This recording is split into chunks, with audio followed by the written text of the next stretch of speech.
Pasangan calon presiden dan wakil presiden nomor urut 2 Prabowo Subianto dan Gibran Rakabuming Raka unggul pada hasil hitung cepat sejumlah lembaga survei. Menanggapi hal tersebut, calon presiden nomor urut 1 Anies Baswedan akan menghormati hasil akhir dari KPU dan akan tetap membawa semangat perubahan. Ketika nanti KPU telah menetapkan hasilnya, maka kita hormati, kita hargai, dan kita bekerja terus untuk perubahan. Yang kekal hanya Allah Subhanahu wa Ta'ala. Sedangkan calon presiden nomor urut 2 berpesan kepada para pendukungnya untuk tidak jumawa. Menyampaikan, walaupun kita bersyukur, kita tidak boleh sombong.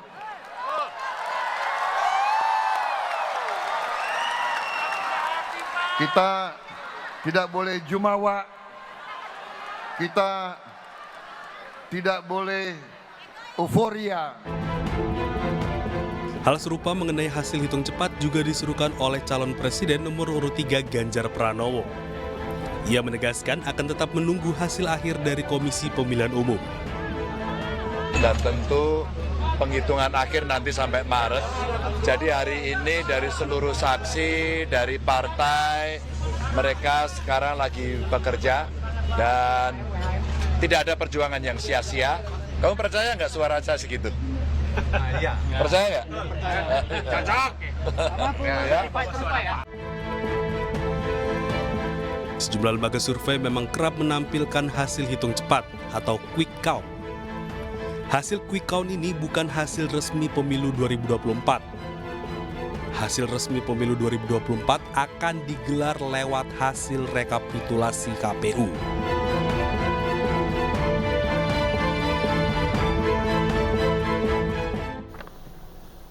Ya. Dan kita kembali berbincang dengan Pak Kakak dan Prof. Juanda. Saya ke Prof. Juanda. Prof. Juanda, mungkin apa setelah pemilu yang diselenggarakan kemarin? Semua tadi Pak Kakak menyebutkan bahwa ini adalah salah satu pemilu yang hasilnya mengagetkan karena sebegitu besarnya, bahkan melebihi dari survei-survei di hampir semua lembaga survei hasil quick count. Apa yang bisa dilakukan oleh masyarakat agar para pemilih ini bisa terus mengawal suaranya? Selain si rekap yang bermasalah itu yang tidak bisa diedit ya? Ya saya kira begini, ini kan masih berproses ya. Pertama, yakinkan bahwa proses dan perhitungan itu adalah benar ya. Tidak manipulatif, tidak ada kecurangan. Sejauh mana masyarakat bisa memantau itu dan memastikan kalau suaranya tidak diselewengkan? Nah, ini masyarakat ini biasanya yang dimaksud, kalau masyarakat seharusnya masyarakat yang kita inginkan masyarakat di level bawah ya, di kelurahan, di desa ya. Tapi biasanya yang saya lihat faktanya itu selain dari kaki tangan para partai politik atau memang adalah kaki tangannya calon-calon perseorangan itu, bahkan sebenarnya calon perseorangan tidak ada punya saksi di dalam di TPS itu kebanyakan. Yang ada hanya saksi-saksi dari paslon atau partai politik, itu hanya itu.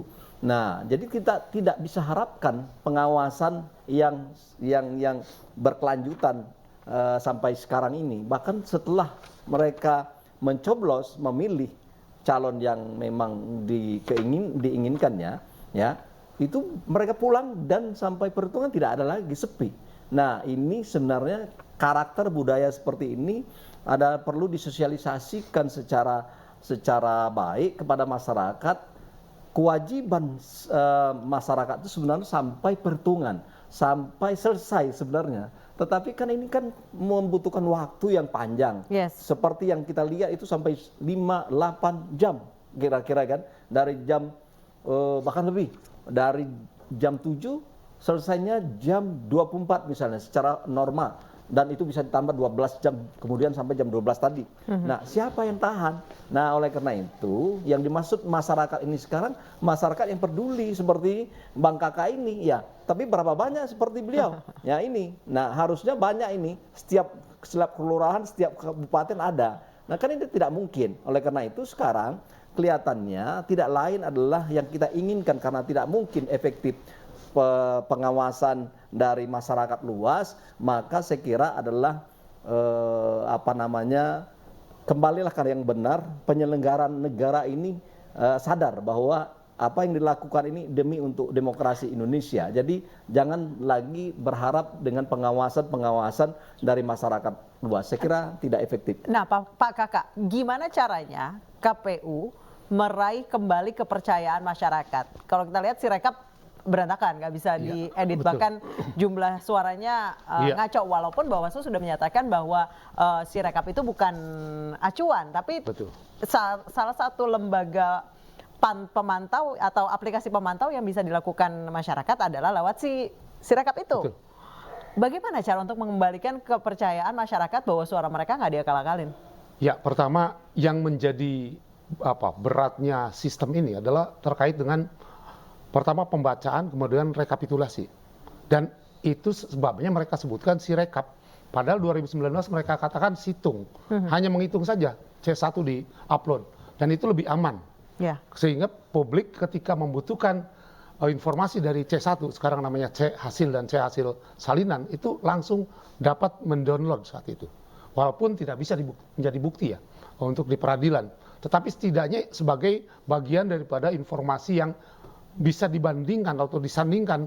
Dan kebetulan memang problemnya adalah saksi-saksi kita belum tentu mempunyai C1 atau C salinan atau C hasil. Nah, bagaimana caranya Bawaslu? Saya tadi sudah mengatakan, hentikan sistem penghitungannya. Karena itu membuat masyarakat makin tidak percaya kalau sistem penghitungannya ternyata tidak sesuai dengan kenyataan. DPT-nya lebih rendah daripada hasil dari salah satu pasangan calon hasilnya. Itu bagaimanapun membuat logika kita sulit untuk menerima dan akan membangun antras.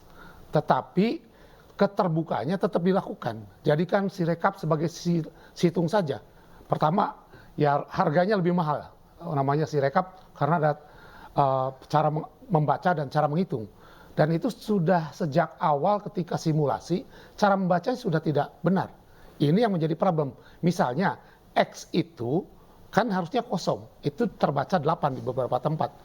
Artinya saya masih usnudon lah mengatakan bahwa ini bukan by design. Tetapi saya ingin mengatakan bahwa sudah berikan kepercayaan pada publik dengan mengupload semua C hasil. Itu lebih baik dibandingkan kalau kita teruskan. Misalnya saya ambil contoh, DPRD belum sampai 3%. Ini nguploadnya dari mana? Teman-teman KPPS. KPPS-nya udah bubar semua, Prof. Sudah tidak ada KPPS, Mbak Nisa. Lalu mereka ngupload dari mana? 2% sampai ke 100%. Dari mana yang misalnya upload dari Capres? Baru 53, 54, belum 60%. Artinya ada sistem penguploadan yang dinilai oleh publik. Logikanya, ini nguploadnya bukan dari KPPS, bukan dari TPS. Karena apa masalahnya kalau misalnya menguploadnya bukan dari TPS dan lain sebagainya? Karena pada prakteknya kan potret C1 planonya kan tetap sama. Iya, justru ketika publik menganggap bahwa KPPS-nya sudah selesai, tetapi kemudian masih ada yang upload, siapa yang upload? Walaupun mungkin saja sistemnya adalah ditampung dulu baru diupload. Artinya kalau ditampung dulu baru diupload kan ada delay. Dan itu yang membuat lama. Harusnya udah selesai semua kecuali daerah misalnya yang Paniai kita tahu. Misalnya seperti Papua Pegunungan. Di situ ada ratusan TPS yang akan melakukan pemilu susulan misalnya. Tapi kan untuk yang sebagian besar selain Demak juga sama, pemilu susulan ada sekitar puluhan di TPS di Jakarta sekalipun akan ada pemilu susulan. Tapi yang 700.000 sampai 800.000 itu kan sudah selesai, over gitu. Yang apalagi yang Indonesia Timur sudah over sejak misalnya mereka tutup itu ketika di DKI jam 11 mereka sudah tutup. Nah ini masih uploadnya baru 2%. Logikanya sulit dipahami oleh publik. Nah ketika logikanya sulit dipahami oleh publik, maka antrasnya akan terus naik. Maka saya bilang stop. Sudah tidak usah pakai istilahnya gengsi. Kalau sesuatu sistem salah atau gagal, akui saja bahwa itu salah. Itu penting. Saya ke Prof. Juanda. Prof, kalau melihat gelagat politik ya, pasca pemungutan suara, kelihatannya muaranya akan ke Mahkamah Konstitusi ya. Apalagi kita bicara soal sengketa kepemiluan, sengketa hasil Pilpres kelihatannya tak terbantahkan dan tak terelakkan. Apa yang beda kali ini? Karena kalau sengketa itu kan udah disidangkan berkali-kali di Mahkamah Konstitusi 2019, 2014. Tapi kira-kira kalau ini pun dipersengketakan, ada orang pasti yang bilang terlalu dini. Seperti yang menganggap bahwa terlalu dini untuk menganggap bahwa hitung cepat adalah hasil yang menjadi rujukan utama. Ada juga pasti yang menilai terlalu dini untuk kemudian menyatakan masuk ke Mahkamah Konstitusi. Tapi kalau kita baca, bisa saja ke arah sana. Apa yang membuat beda?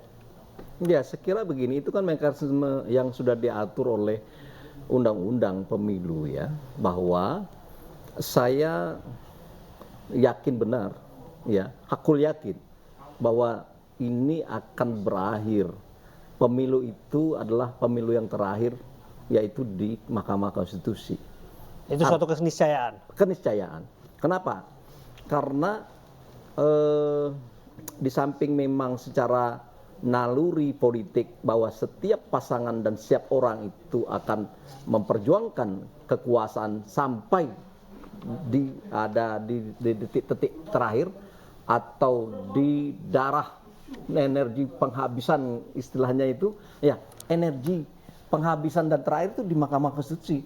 Siapa tahu, asal dengan catatan saya berharap jangan asal-asal melakukan permohonan ke Mahkamah Konstitusi. Tapi mereka ini kan sudah menyiapkan orang-orang hukum yang kredibel, yang berpengalaman. Saya yakin apapun, sebanyak apapun pasti ada bukti-bukti ini. Tinggal membuktikan nanti di sidang Mahkamah Konstitusi. Contoh misalnya, saya sudah mendengar salah satu pasangan ini sudah masif, ini sudah terstruktur. Ya, masifnya dari awal, bukan hanya kemarin misalnya. Misalnya penggiringan bagaimana ya, katakanlah melalui keinginan atau problem bagaimana proses pencalonan Gibran misalnya. Ya, ternyata MK menyatakan ternyata ada proses di situ, proses itu adalah pelanggaran kode etik berat. Nah, itu jelas mereka ahli hukum itu nanti mereka ya akan menguraikan dari sana. Emang bisa, Prof? Oh, udah sampai ke tahap ini, kemudian balik lagi ke terkait diskualifikasi. Ya, namanya dalam konteks memperjuangkan orang hukum itu apapun dia lakukan asal tidak menabrak konstitusi, ya itu kan dimungkinkan. Ya, saya pun kalau saya advokat yang diminta, saya akan menguraikan dari awal. Kalau kita mengatakan bahwa ini terstruktur, ini masif, ya dan segala macam, harus kita buka dari awal. Nah, terus berawal dari sana, berproseslah bahwa ternyata bansos akan masuk, lihat aja nanti. Itu akan diungkap, ya. Oh, kenapa misalnya ini, saya menduga ini. Kenapa itu bansos itu misalnya diberikan 1 minggu atau 3 hari, 4 hari sebelum pemungutan suara. Misalnya. Berarti itu seperti serangan fajar yang legal. Nah, itu dianggap mungkin itulah yang namanya nanti terstruktur itu. Tapi itu kan kebijakan negara sesungguhnya yang diawasi oleh DPR, yang dianggarkan juga oleh DPR. Iya, itu pasti. Lawan mengatakan itu kebijakan negara, tapi ahli hukum yang lain mengatakan kalau itu kebijakan negara, kenapa diberikan ya 3 hari atau 4 hari sebelum pemungutan suara. Dan ini perdebatan nanti. Nah, tergantung pada Mahkamah Konstitusi, Hakim Konstitusi yang mengatur, memutuskannya. Ya, jika memang bansos itu sesuatu yang dianggarkan oleh negara dan disetujui oleh DPR, namun kemudian ada narasi-narasi dari menteri yang juga ketua umum partai politik mengiringnya bahwa itu dari individu, itu bisa jadi masalah juga nggak? Yes. Right, itu yang saya mengatakan akan jadikan alasan argumentasi hukum para ahli hukum yang merasa ini dirugikan. Dari situ, jadi masif dan terstrukturnya itu mulai dari situ, ya, yang saya bilang tadi dari awal, terus sampai ke detik terakhir pada perhitungan suara kemarin. Jadi itulah akan diuraikan. Oleh karena itu, dengan bukti-bukti Anda, apalagi mereka memiliki bukti-bukti, ya pasti itulah salah satu misalnya ya masif atau terstruktur mengumpulkan kades-kades. Nah, yang kedua misalnya kenapa bahwa walaupun secara politik memang ya bisa dikatakan ini politik. Wah, ini kewenangan. Misalnya perubahan undang-undang tentang desa, perubahan misalnya jabatan kepala desa. Nah, kenapa? Itu kan ketuk palunya DPR juga. Ketuk palu, ya. Artinya politik kan? Iya. Nah, artinya ada. Saya tidak mengatakan salah satu pasangan dalam konteks itu. Berarti ini sebenarnya adalah season terakhir ya? Iya. Season awalnya mungkin udah bertahun-tahun yang lalu. Lah iya, tapi karena kenapa? Sebab memang Kades ini ada yang menjadi aktor di belakangnya, di belakang dari asosiasi perangkat desa atau kepala desa ini ada aktornya. Oh, momen ini penting, momen ini pas nih sebelum pemilu. Semua para senator di Senayan itu membutuhkan para Kades. Oh, kalau tidak nanti dicap partainya tidak mendukung.